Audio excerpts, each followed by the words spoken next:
Hey! Hey! Let's more music. Okay.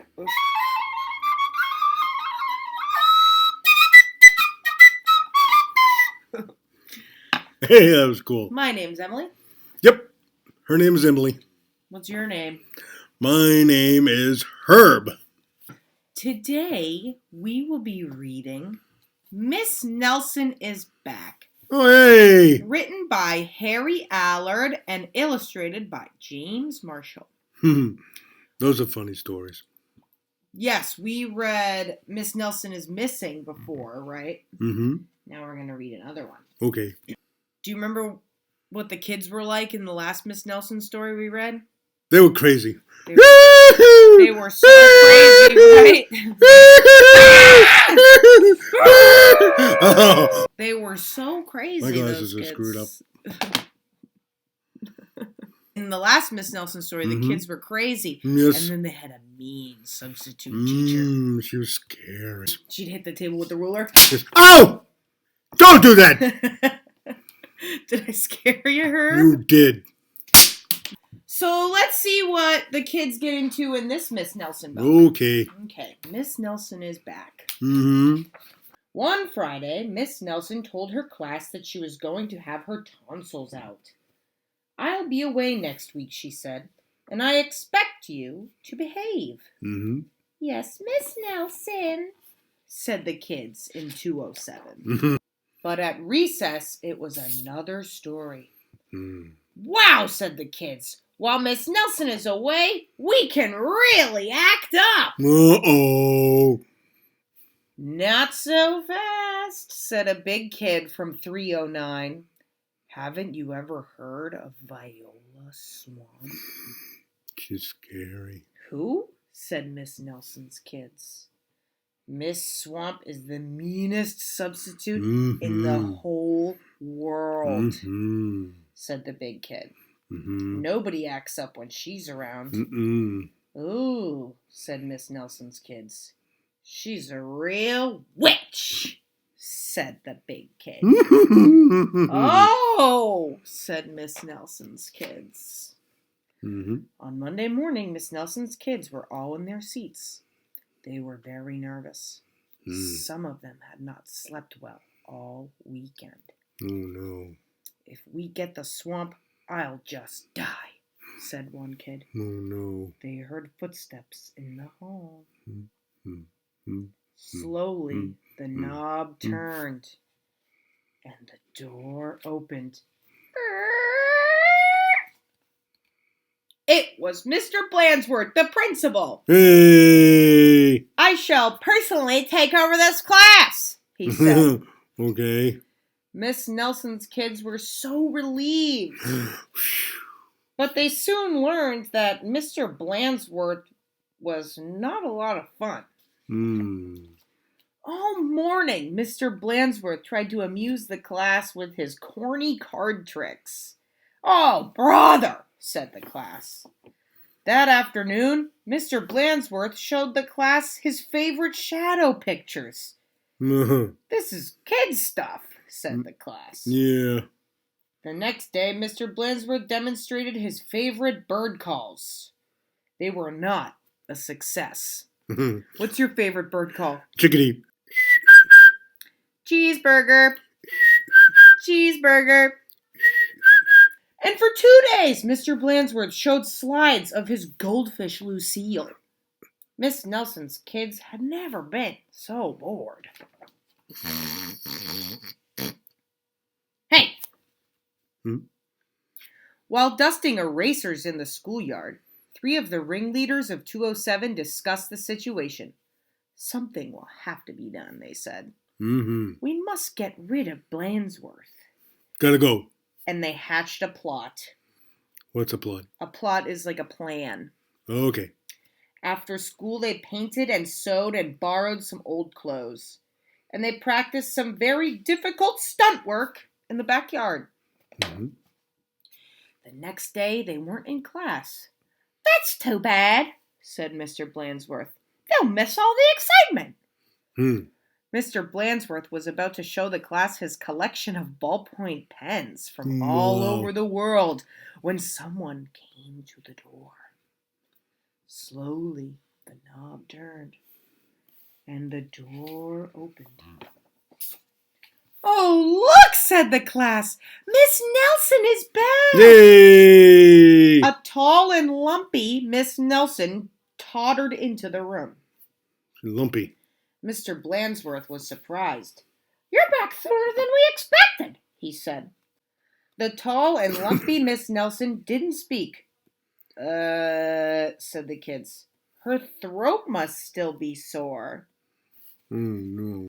"Are you sure you're well enough?" said Mr. Blansworth. "She's sure," said the kids. "Well, in that case," said the principal, "I'll be getting back to the office. Nice to have you back, Miss Nelson." And he left the room. "Hot dog!" cried the class. "We got rid of Mr. Blansworth. Yay! Now we can do just as we please." Mm-hmm. And at the stroke of 10, the kids from 207 left the building. No one stopped them. They went straight to the movies, where they saw The Monster That Ate Chicago. Twice! Twice. "This is really living," they said. Afterward, they went to Lulu's, where they stuffed themselves silly. But soon, they made a serious mistake. Uh-oh. Heading back to school, they passed Miss Nelson's house. Miss Nelson couldn't believe her eyes. "Those are my kids," she said in a scratchy voice. "What are they doing out of school? And who is that with them?" Miss Nelson telephoned Mr. Blansworth to see what was going on. "You're not Miss Nelson," said Mr. Blansworth. "Miss Nelson's back." Mm-hmm. And he hung up. "Can't fool me," he said. Said Miss Nelson. "Something will have to be done." And she went to her closet. "I think I know who's coming. And she ain't messing around." Oh, no. Back in 207, Miss Nelson's kids were spending an agreeable afternoon. They were very pleased with themselves. "We should do this more often," they said. They did not notice the figure out in the hall. Slowly the knob turned, and the door opened. No. "My name is Viola Swamp," said the lady in a scratchy voice. "Yikes!" cried the kids. "The swamp!" "That's right," said Miss Swamp. "And I'm here to whip this class into shape. Get back to those desks on the double." The class did as it was told. The big kid from 309 was certainly right. Miss Swamp was a real witch. She knew how to get results. The class did a whole week's work in no time. Oh, no. "We shouldn't have gotten rid of Mr. Blansworth," they said. "Pipe down," said the Swamp. Or... Just then, something under a desk attracted her attention. It was a mask. "Aha!" said Miss Swamp. "So that's your little game." And she tried on the mask, just as Mr. Blansworth stepped into the room. "Miss Nelson," said Blansworth, "I'm of the opinion that someone has been impersonating you." "Uh-oh," whispered the kids. Do you know that word, impersonating? Pretending you're somebody else? Yes. So he's saying that the kids were impersonating Miss Nelson. They were pretending to be her. "You don't say," said Miss Swamp. "Probably just some kids acting up. I'm sure it won't happen again." And Mr. Blansworth left. "And it won't, will it?" Miss Swamp said to the class. "Because the swamp will be watching." She's scary. A minute later, Miss Nelson appeared.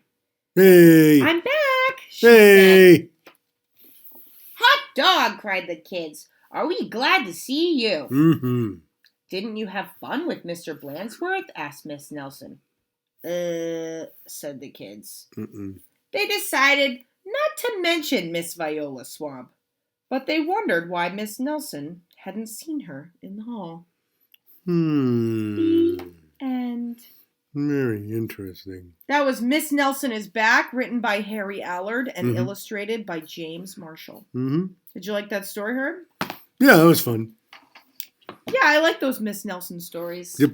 Those kids in 207 are crazy. Yeah, they are. Hey, crazy! Crazy. Hey! Like that.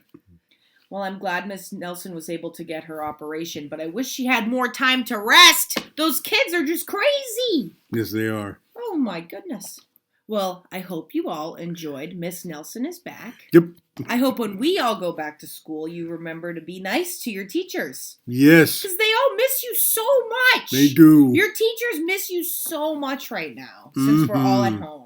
Mm-hmm. I miss my students a lot. Yes, she does. And I miss the other teachers, too. Mm-hmm. But we'll be back soon. Yep. And hopefully no Viola Swamps will have to come and substitute in our classes for a long time. No, she's scary. Well, I hope you all have a great day. See you soon. Bye-bye!